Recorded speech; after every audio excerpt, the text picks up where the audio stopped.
You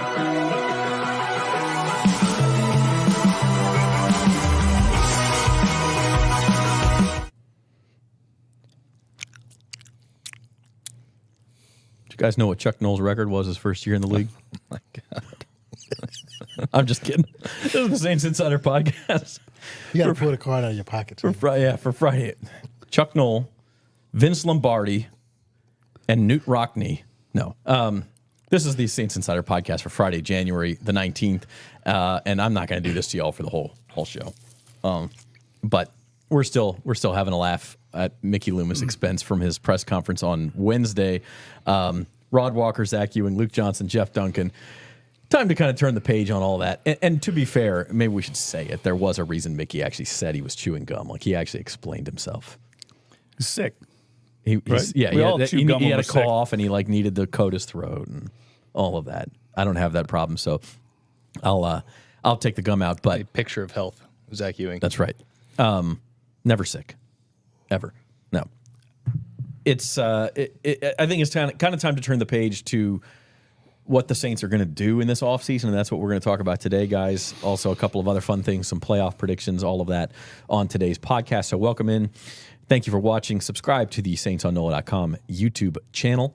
And please know that Saints Insider is sponsored by Bank Plus. Their banking decisions are actually made here in New Orleans by local bankers who know the community and take the time to know you. From small business to big business, home loans to bank anywhere technology, Bank Plus is here for New Orleans. Learn more at bankplus.net. That's the strangest intro I've ever done on this show. It was good. I liked it. Let's get stranger next time. Let's dial it up. This is Mardi Gras season, so maybe we need to come in here in costumes, wearing some funky sunglasses. I like it. You needed to smack the gum a little more, though. You didn't really. I didn't. I tried to really emphasize that. Was I not? You didn't smack. I didn't There's measure no up to smacking. Mickey. Yeah. Okay, so the substance of what Mickey Loomis said, notwithstanding, I think the biggest story in Saints land right now is the hire of an offensive coordinator. They've interviewed 3 candidates now. It's interesting to see the backgrounds of these candidates, Luke, because they're not necessarily all going to run the system that we are used to the Saints seeing, that we saw them run with Derek Carr this year. And so that obviously they're at least open to the possibility of changing that. Yeah, obviously, right? Shane Waldron comes from the McVay tree. Zach Robinson is on McVay's current staff. And Dan Pitcher, although he's never coached with the McVay or Shanahan guys, he's been working under Zach Taylor for the last 5 seasons. Zach Taylor's a McVay coaching guy. So obviously they're at the very least considering some of these offenses that we're kind of seeing take over football. And again, like I mentioned on Wednesday's podcast, you look at the top 12 offenses in the NFL this year by total yards, and this is just total yards. This is not the end-all, be-all statistic, obviously. But 6 of those 12 are coached by Shanahan, McVay, or their disciples. That's half of the top offenses in the league. So I think there's legitimacy to it. And not all these guys pan out, obviously, but a good number of them do. Really smart coaches who run smart offensive concepts. And I think we've seen the Saints have plenty of firepower in their offense. They've got issues for sure, but they've got plenty of firepower. And if these coaching schemes are able to get more out of Derek Carr than what we've seen as he's run this West Coast offense for the entirety of his career, then I think it's a good thing. I don't think that's necessarily the direction they're going to go, but they're at least entertaining it, which is, I think, a positive step for the organization, in my opinion. Jeff, what's the timeline on this? Mickey talked Wednesday about how he was going to be deliberate. They want to interview plenty of candidates, and that's his style. Could we see this drag out past the Super Bowl? Well, yeah, I definitely think so, because I think there's probably a lot of candidates on these staffs that they want to interview going forward. Maybe they can. I mean, some of these guys have done some interviews on this run, but knowing how the Saints operate, I think they're going to wait and take care of it. I mean, I know there's at least one person on a staff right now in the playoffs that they want to interview, so they may want to wait till after that's over with. So I would think it'll take weeks before, and that's how Mickey Loomis operates. I mean, he's very thorough, takes his time. He always stresses get the right hire, not the most the expeditious hire. And we've seen that happen in the past, so I don't see any rush for them. The thing I'm most interested to see is, are they willing to open up the pocketbook and compete for one of these top assistants? Say a Cliff Kingsbury is somebody they land on. He's not going to come cheap. Are they willing to pay for that? They really haven't had to do that in the past. I mean, I think Greg Williams probably was the most expensive, high-profile assistant they hired as a coordinator. He's the last one I can think of. Rob Bryan certainly wasn't in that regard. But if they want to go out for somebody like that, or if they're more interested in finding a young ascending coach like the ones that they've interviewed, there's a profile there, at least early on. And I would imagine some of the questions they're asking are, is your system adaptable to what we're running too? I mean, it doesn't necessarily have to be exactly what they're running where they're at. I mean, sometimes you can, merge this in. I mean, the Saints system is very multiple. And so it'd be interesting to see if that's what they're doing, or if they're deciding, let's just see what these guys have to say, and then we'll decide if we want to go outside, like Luke's saying, to a new system, because I think that involves a lot of risk. And I'll be surprised, I'm not saying they're not going to do it, but I'll be surprised if Dennis Allen and Mickey Loomis take that risk, knowing all that's on the line this year. There's a lot of variables there that can go wrong when you have to win this year. I mean, they have to win. Dennis Allen's gone if they don't win. So I'll be surprised if they go that direction, but it is promising that they're keeping an open mind about it. And one addendum to that, Mickey Loomis did say that he doesn't anticipate money will be an issue in the search for a new offensive coordinator. If they want to go out and get one of the big name guys, like a Kingsbury or somebody who has head coaching experience even for that OC role. So having said that, Rod, like Jeff said, this has to work. And I'm of the opinion it has to work quickly. Like, there can't be any week 4, hey, we're still growing into this, we're still getting used to each other. It's got to work right away. Yeah, it does. And I think this is probably one of the biggest hires Mickey Loomis has ever, had to make, other than like Sean Payton, obviously. But, yeah, they have to get this right, and we need to see results at the beginning of the season. I mean, like you said, we can't wait until week 8 and still trying to figure it out. And so, yeah, they have to get this right. Yeah. And I mean, I think that's going to be an emphasis with these candidates. So take a minute and kind of dig a little bit deeper into the 3 candidates we know they're going to hire, or that we know they're going to interview, Shane Waldron, as you mentioned, Luke, from the Seahawks, Zach Robinson from the Rams, and then Dan Pitcher from the Bengals.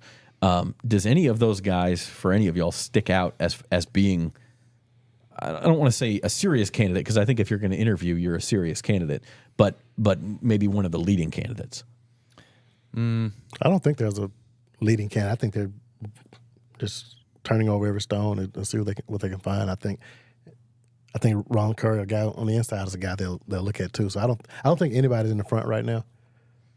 I just think they're going to interview everybody they can interview. Yeah, and I think Rod's got a point there, and Mickey said it. This is part of being deliberate.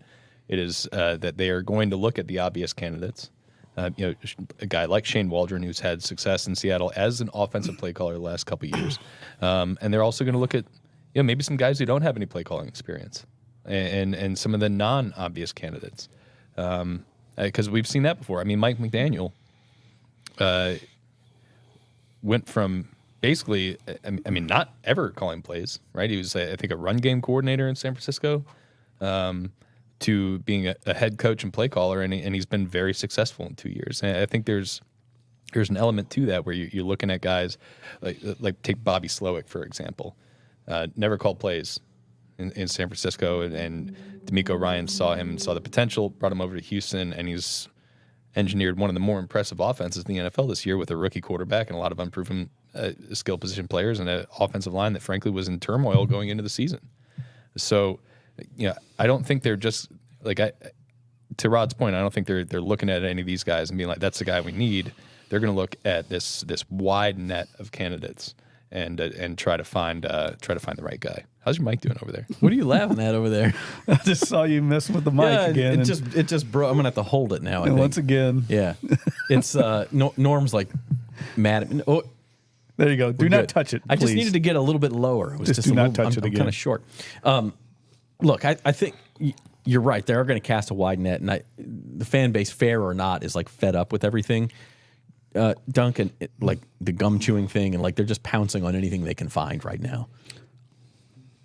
But Mickey doesn't strike me as the kind of guy who's going to worry about the name recognition or like winning the press conference for the offensive coordinator. He's going to hire who he wants to hire, whether it's somebody we've heard of or not.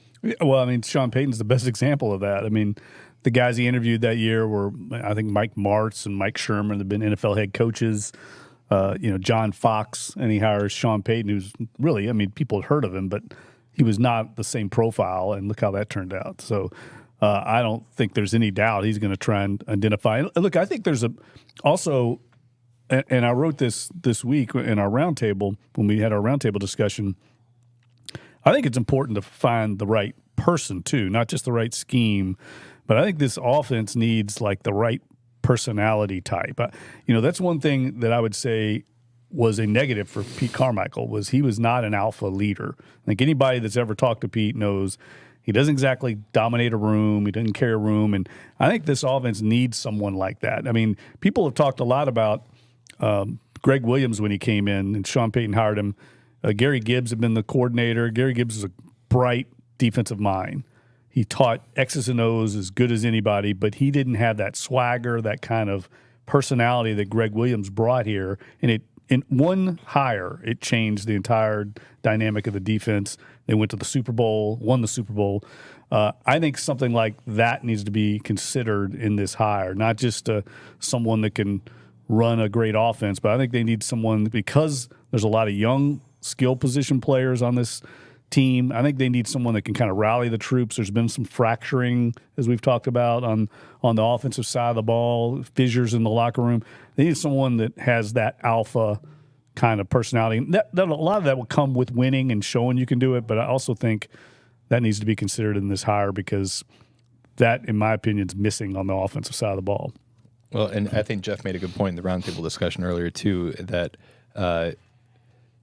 they're basically looking for a head coach of the offense, right? And I think that's one of the draws of the position is, look, Dennis Allen's overseeing everything, but the defense is his baby, and he's going to kind of heavily skew toward that side of the ball. So I think you see this a lot of times around the NFL with coaches who specialize in one area, where they'll essentially bring in a head coach of one side of the ball. And that person is responsible for everything that goes on over there. And I think you're right. This kind of ties into the personality thing where Pete Carmichael is a really smart football mind. The guy knows what he's doing, and he's respected in that building. But he's not that kind of take charge. Like Pete was never going to be a head coach in the NFL. So I think those two things, in my opinion, go kind of hand in hand. Yeah, it's kind of like when there was problems in the locker room this year. Some of the players were having trouble with Derek Carr fitting in. I mean, we've heard all these, speculation about that, right? We know it happened. That's not Pete Carmichael's strength. He's not going to sit down with those guys and get them to hash that out. He's going to figure out how to beat the upcoming opponent, the X's and O's, how to get that implemented during practice. But he doesn't have the acumen to sit down and solve some of the like psychological or personality conflicts, things like that go into coaching at a high level. And so Luke's right. I mean, that's what Greg Williams was. Greg Williams was the head coach of the defense when he was here. And I don't think people understand quite that, like, that's how it works in the NFL. Like, Dennis Allen's not sitting down there breaking down the offense during the game week. I mean, he's coordinating the defense. He and Joe Woods are putting it together. They're hardly ever – I mean, Dennis Allen might stick his head in the offensive meeting rooms during game plans and stuff like that, but he's not involved. Sean Payton wasn't with the defense at all. I mean, he obviously oversaw the game plan going into the game, but he's not in those meetings. So you need some strong personality. And look, we've talked about John Gruden. I think John Gruden would be perfect in that regard for that part of the job. I'm not saying they should hire John Gruden, but in that regard, he would be perfect for this offense. But I also think Luke's point about keeping an open mind about this offensive scheme and will it work with the playmakers they have with Derek Carr? Is Derek Carr going to be comfortable learning a new system 11 years into his career. And we already heard about the growing pains this year in a scheme that he's been in. So now you're going to throw something new at him. I worry a little bit about that. I mean, I can already hear the excuses next year. Yeah. Well, it's a new scheme, and what'd you expect? Well, that's kind of what I was getting at. Like, it has to work right away. But it is interesting you say that. You talk about head coach of the offense and alpha personality. And I think people hear that, they're going to think John Gruden. Like, that's the name that's going to come to people's minds. Do we think he's an actual candidate to be the offensive coordinator, or is he more of someone who would come on as an analyst, and maybe look to parlay that into a head coaching job in a year or two and just kind of stick his toes back into the NFL? I don't think so from either side, that he's really a leading candidate to be the OC for a couple of reasons. One, if he gets back in the NFL, he's going to be a head coaching prospect in a year or two probably. And then you're going to have to turn it all over again. So, like, if I'm the Saints, I could see bringing him in to kind of oversee things and help in some of the regard we're talking about, some of the personality stuff, and maybe marry this system to whatever they have with his system. But I don't think he's a top OC candidate. I think he's more of a fallback option there. That's just me speculating. No one's told me that. But from what I've been told, he does have interest in coming here. I think if you do bring him in, though, then you maybe can. I'm going back to Ronald Curry again, but maybe you can bring in a. That's where I was going next. Younger, Curry is the guy we know his personality. So his personality, the locker, everybody respects him. Yep. And obviously he knows the system. He's been here, for quite a few years. So I think you can elevate him if you bring in somebody like Gruden. Yeah, and I think with Ronald too, that's something that I've wanted to see, because yes, it would be the same type of system likely, the same core fundamental pieces to it, but I think the guy's obviously he's a younger coach and he's never had the opportunity. He's had looks around the league to be an OC. I'm really curious what he could do in that position given the opportunity. That said, I would still skew toward trying to modernize the offense and bring in a completely different look. And I think you can't be worried about a coach leaving in a year or two. That should be what you want, because it means your team is successful. And I don't think, to me, I wouldn't be worried about Derek Carr learning a new scheme, because he's been a good but not great quarterback in the scheme he's operated in the last however long. And like we said on Wednesday's show, I think if you look at some of these more modern NFL offenses, like, the common thread through all of them is they get the most out of their quarterbacks. Like, all of them do. I mean, Ben Johnson isn't running a McVay Shanahan scheme, but it's a new offense. It's a different looking offense than what we've seen in the last 20 years in the NFL. And he's got Jared Goff playing at an extremely high level up there. Matt LaFleur got 2 MVP years out of Aaron Rodgers, who was a great quarterback but never that good. And then Jordan Love comes in and he's phenomenal in his first year as a starter. C.J. Stroud under Bobby Slowick has a phenomenal rookie year. Kirk Cousins under Kevin O'Connell has been excellent since he's been there. I just think that Brock Purdy, 7th-round draft pick, it was in the MVP conversation this year. I just think that these schemes maximize quarterback play. And I think I would skew toward that end rather than trying to get into Derek Carr's comfort zone. And that's just my kind of personal take on it. You could also, we had a question in the roundtable about, should the Saints consider drafting a quarterback, like a future replacement of Carr? And I was wholeheartedly for that. So you could actually look at that as, say you did bring in one of these young guns that's going to bring in a new scheme. You could just look at this season, even though we know that he has to win, DA has to win this year. If you just bring in a future quarterback that's going to take over the system that fits that system, then you don't worry about it. In my opinion, you're building for the future. And we've seen Mickey Loomis and this front office be patient. So maybe that would be part of the plan to try to move on, because I think they should consider that, because I think there was enough questions with Carr this year to where they have to be inside that building looking long-term to replace him, especially if you look at his contract after next season, they could move on and as of right now. Yeah, and transition. Yeah, if they don't touch his deal this year. It's interesting there's Otherwise, you're married to him, and then and then you do need to. Then you're all in on Derek Carr. There's quite a bit of competition. I think there's 5 other teams that need an offensive coordinator right now. I know the Bears just interviewed Cliff Kingsbury or requested to interview him. The teams that have head coaching vacancies too, obviously, are going to be looking for coordinators, and there could be more because if the Texans lose Bobby Slowick to a head coaching opportunity, Brian Callahan at the Bengals is another one, and then obviously Dan Pitcher would be a candidate for that OC job. Brian Callahan, who by the way is the son of Bill Callahan, who has a long history with John Gruden himself. Yes. So it's kind of an interesting coincidence. How attractive is the Saints' job for an offensive coordinator candidate? Because there is going to be competition. We've heard money's not a factor. But what about the situation? I think the situation's pretty good. I mean, you got a solid young receiving core. I think this team has a bunch of playmakers. You look, the tight ends are good. I think the running back room is solid. I mean, I think it's a good job for anybody. My concern would be obviously you coming in if you think this is a lame duck situation with Dennis Allen, then you may be a little concerned about that. But if you're an offensive coordinator, you might look at that as like maybe I can get the head coaching job if Allen leaves. I don't know, but I think it's a good job. I don't know if it's the best job out there, but I think it is a really good job. Yeah, there's 32 of them, right? And look, I would say this: as much as fans want to knock Mickey Loomis and Dennis Allen, they both have good reputations around the league as far as being, good work environments, good guys to work for. Dennis Allen's not going to be in there meddling with your offensive scheme, stuff like that. So I think in that regard, you would attract somebody that knows you're going to be coming into at least a good work culture. I know we use the word culture a lot, but it does have a good reputation around the league. There are some significant headwinds though for the Saints in just their financial situation. Their offensive line play last year was really poor. They've got some aging players on that offensive roster.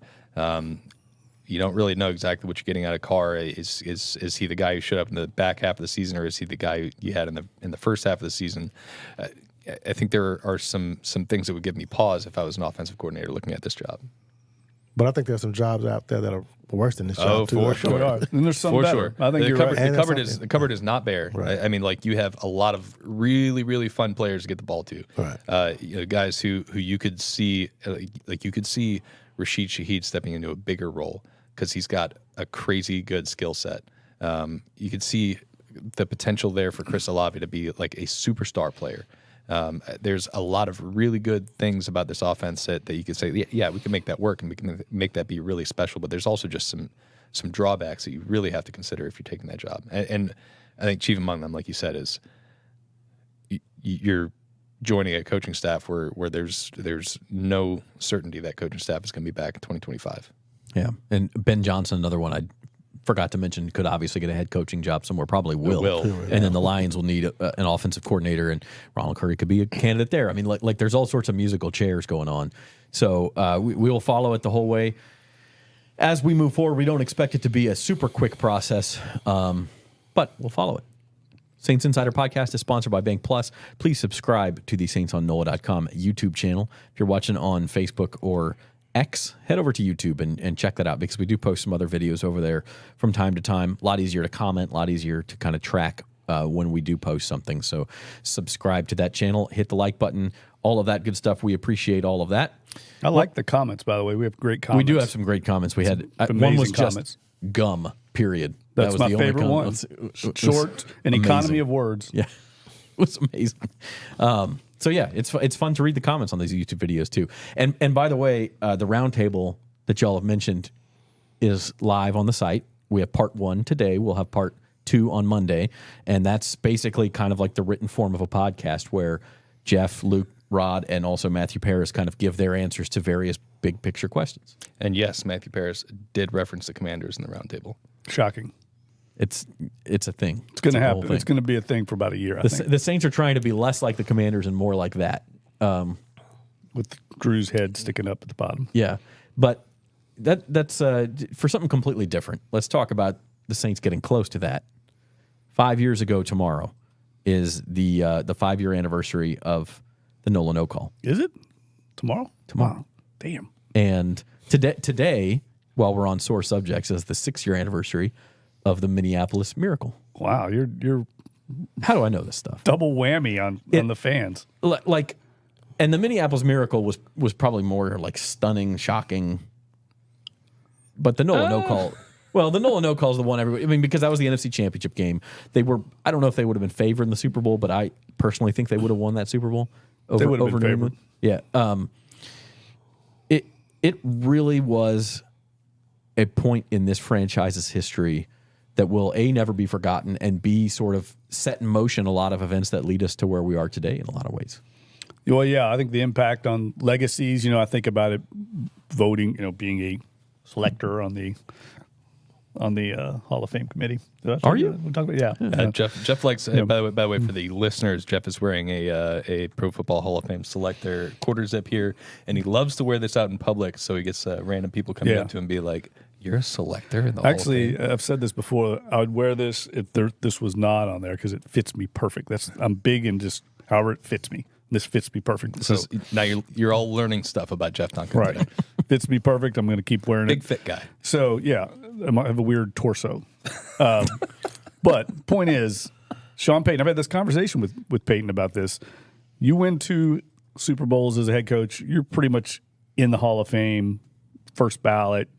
You're a shoe-in. You win 1, you're on the edge, and that's where he's at right now. Same with Drew Brees. I mean, the number of head coaches and quarterbacks that have won multiple Super Bowls is very exclusive club, and that was taken from them. I have no doubt that the Saints, I don't know if they'd have won, but they would have performed a lot better in the Super Bowl against the Rams. Probably would have against scored the more than 3 Patriots. points. Yeah, I mean, I covered that Super Bowl. Sean McVay has spoken about it. He basically, what the bed in that game as a game planner and play caller. He was intimidated by Belichick. He overanalyzed everything. It was awful. It was the worst Super Bowl I've covered, not even close. And the Saints, if you go back and look at their history, I would argue that 18 team, there's 3 truly great Saints teams that I've covered, the Super Bowl team, the 2011 team, and 2018. I mean, mid-season, they tailed off a little bit at the end of the year, but they were reaching historical benchmarks offensively. I mean, efficiency-wise, they were off the charts. And what made it worse, not only was it something out of your control, an officiating call, but you were so close to getting back to the Super Bowl. I mean, you're literally within the final 2 minutes of the game, and you're a year removed from the Minneapolis Miracle heartbreak. So you've just gotten over that, and now here you have another one that's maybe even worse because it wasn't a play on the field, if you will, by a player or a call by the coach. It was something out of your hands. So I think that one tops the Minneapolis Miracle. But I would say do not underestimate how shocking the Minneapolis Miracle was. I mean, I've never seen anything like that. So back-to-back years for fans to have to deal with. And look, Al Riveron, the head of officiating in charge of that, fired like a year later, within a year. Those officials that were all in that crew have all been kind of scattered to the wind. Bill Vinovich is still a referee, but there was great impact from that call. They changed the rule book to consider, replay because of that. So it was widespread impact from that play. A sham change, but a change nonetheless. Yeah, I think it got reversed like a year later. A year later, Yeah, because the officials were just like, "No, we're never going to overturn a call." Yeah, that was so stupid. That should still defense pass interference should still be a reviewable call if they would have actually treated it the way it was supposed to be treated. We'll get off that soapbox. And look, I think Peyton is right in this regard. That doesn't happen if you don't have these all-star crews that call the playoffs. If you go back and watch that play, I'm sure everybody has, at least the brave ones, you can see what happens. The official that didn't have the good angle behind the play, I don't think he understood the depth perception of the pass and when the collision occurred. So I understand why he thought it may have not been pass interference. Maybe the impact happened after the ball was past him. The guy that had the angle was I think the side judge, which was Patrick Turner is his name. He's younger. He was a junior official. Gary Cavaletto is the one that swallowed his whistle, didn't make the call. You can see on the replay Turner coming up to throw his flag and then not doing it because he acquiesces to the senior official that he's not used to working with. It's like us. We've all worked together. We can hash things out. All of a sudden, you're thrown into a room on a podcast with people you don't know. You're going to acquiesce, and that's what happened in that instance. It's all happening in split seconds under high pressure. So I can understand how it happened, but if they have just regular crews working that have worked all year together, I don't think that happens. Painful.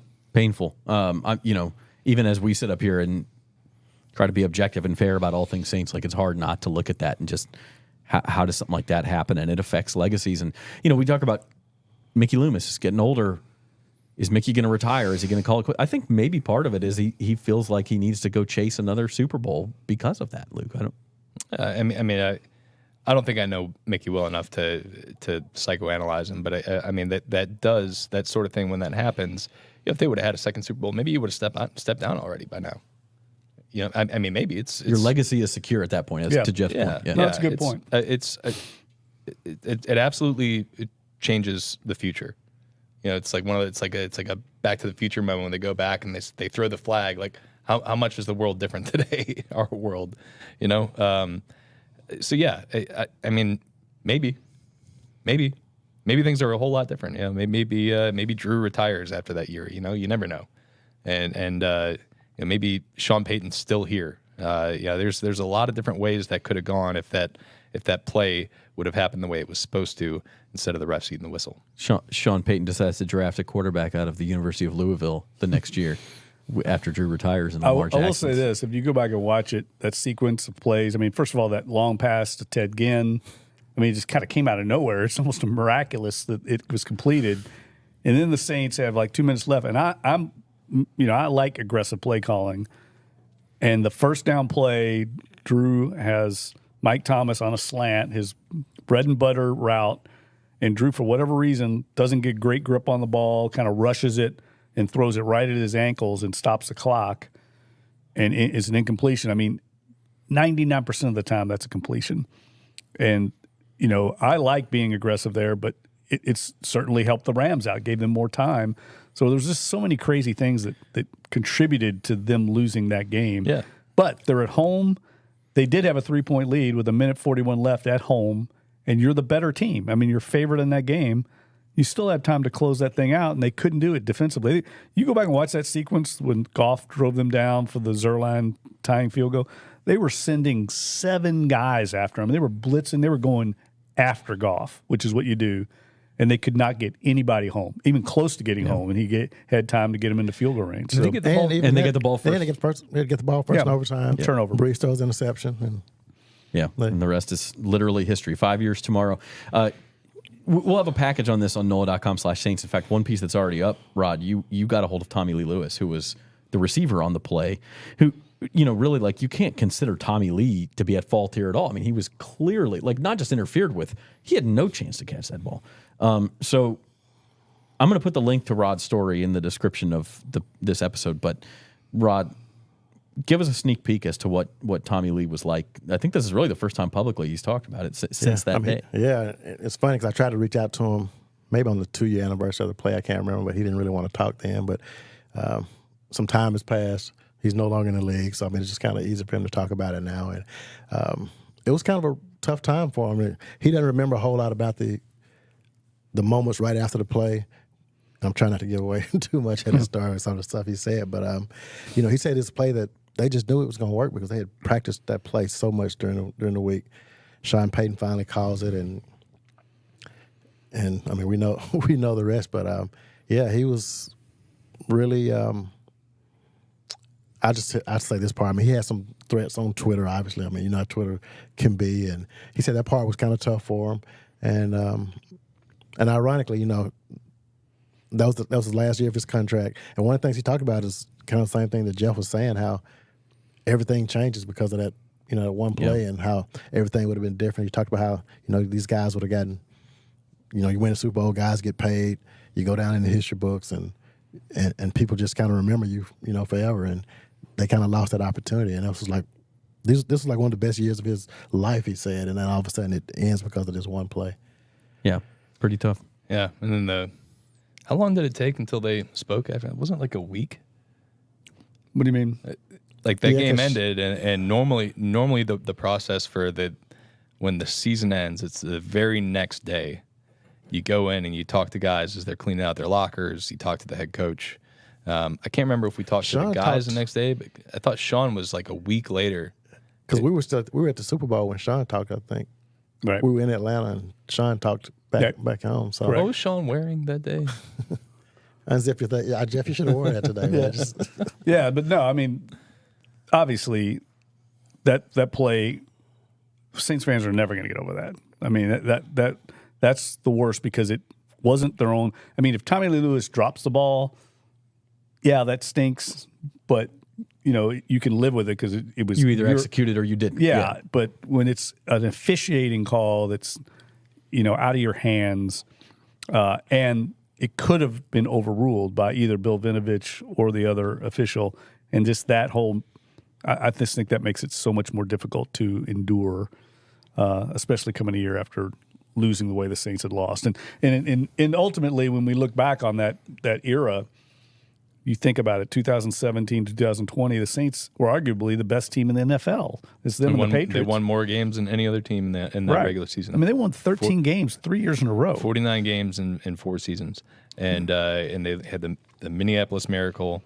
They had the no call. They lost in overtime in a game they were heavily favored against the Vikings the next year. And then they lost in the COVID year in Drew Brees' last game. And they were favored in that game. The Jared Cook fumble. They lost 3 times at home in the playoffs in games they were favored. So ultimately, that on the outside, if you're looking at the Saints in that era, you have to say it was a huge disappointment because they lost 3 playoff games in the Superdome, where it's supposedly the most hostile place to play in the league, and you're favored in games and you lost. So it's similar to what we're seeing, like maybe in Dallas right now. Yeah. So Similar kind of disappointment. painful memories. We apologize if that's ruined your day, but it is good coverage. And like I said, I'll put the link to Rod's story in the description of this video and podcast. So if you want to go read his conversation with Tommy Lee Lewis, definitely worth doing. And we'll wrap things up here with a little playoff prediction. Divisional round this weekend. Obviously, Saints not in it for the 3rd straight year after that stretch that y'all are talking about. But we do have some pretty good games. Three pretty heavy favorites. We'll save Chiefs Bills, which is kind of the toss-up game, the last game of the weekend. Of the 3 heavy favorites, Ravens against Houston, 49ers against Green Bay, and the Lions against Tampa Bay. Do we have any upsets in this group of any of those teams going down? I don't think I'm comfortable to say they're going to get upset because I think they're the best team in the NFL. But I do think the Packers-49ers game is going to be highly entertaining, and it's going to be a lot closer than that spread suggests. And Luke picked the Packers last week, or you at least hinted that you thought they could win. Yeah. I should have just stuck with my gut, but the Cowboys had been so good at home. I thought they were ready to exercise some of their playoff demons. I should have just known better. But I just think that the Packers are playing at a really high level right now. Their quarterback is playing at an extremely high level. 49ers, for as many studs as they have on their defense, they have been a little bit vulnerable this year.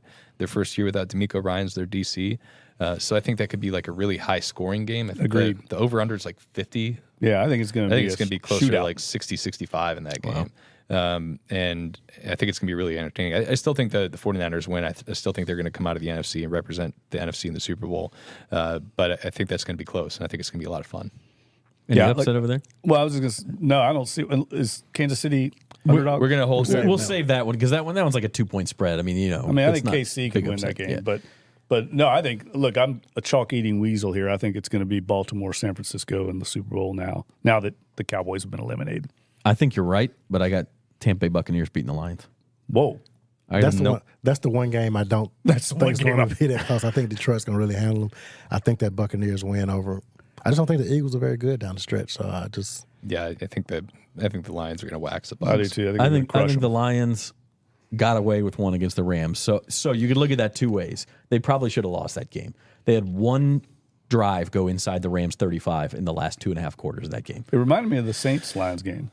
They rushed out to Yeah. big lead and they just kind of And the Rams had some red zone failures, and I mean, like they really from down to down outplayed the Lions, and the Lions couldn't. They got away with it, won the game. So you could look at that one of 2 ways. Okay, they got away with one. Now they get a Tampa Bay team that's really not very good, and they're on cruise control. But I also think the emotional impact of that win in Detroit. And now you're going back home. There we go. There we go. Here we go again. We're going back home. Like you can really have a letdown from that game. And I feel like Tampa Bay's playing well. I think some of the things Tampa Bay does defensively are going to give the Lions. They played early in the year, and the Lions won the game 20-6.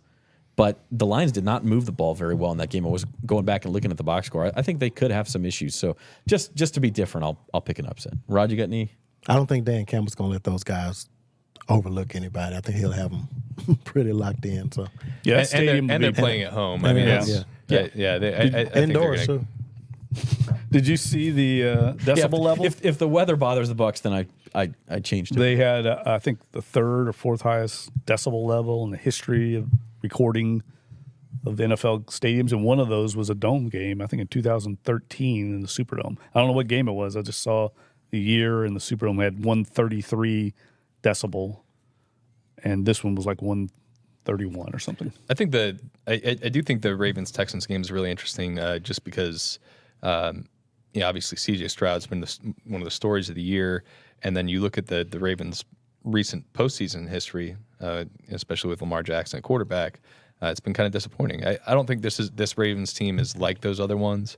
I think the fact that their offense is not just, hey, Lamar, go make a play anymore, I think is going to help them in this postseason. But it is a little bit of a demon that needs to be exercised up there in Baltimore. So I'm kind of curious to see how that one plays out. And I think that game, we're going to see Baltimore's defense give C.J. Stroud a lot of problems. I agree. Stroud on the road, too, has been different than There's he's been another at home, coordinator who's probably going to get a head coaching job, Mike McDonald. Yep. All right, Chiefs-Bills, probably the game left between two teams that everybody would consider to be Super Bowl contenders. So one of them goes down this week. Rod, we'll start with you. Who you got in Chiefs-Bills?